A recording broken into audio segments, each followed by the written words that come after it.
বিশ্ব ক্রিকেটের সব রকম আপডেট পাওয়ার জন্য আমাদের চ্যানেলটিকে আজই সাবস্ক্রাইব করে রাখুন। ইংল্যান্ডের বিরুদ্ধে তৃতীয় টেস্টে কপিল দেব এবং রবিচন্দ্রন অশ্বিনের কৃতিত্ব একসঙ্গে স্পর্শ করতে পারেন জাদেজা। তৃতীয় ভারতীয় ক্রিকেটার হিসাবে টেস্টে 250টি উইকেট নেওয়ার পাশাপাশি 3000 রানের মালিক হতে পারেন তিনি। 69টি টেস্ট খেলে এখনও পর্যন্ত বাঁহাতি অলরাউন্ডার নিয়েছেন 280টি উইকেট, ব্যাট হাতে করেছেন 2893 রান। কপিল এবং অশ্বিনের কৃতিত্ব স্পর্শ করতে রাজকোটের 22 গজে ব্যাট হাতে সফল হতে হবে জাদেজাকে। টেস্ট ক্রিকেটে 3000 রান পূর্ণ করতে তার দরকার 107 রান।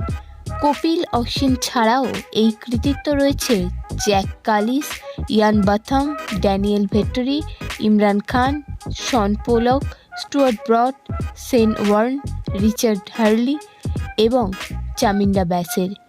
আরও একটি মাইল ফলকও অপেক্ষা করছে তার জন্য, সেজন্য দরকার অলরাউন্ড পারফরমেন্স।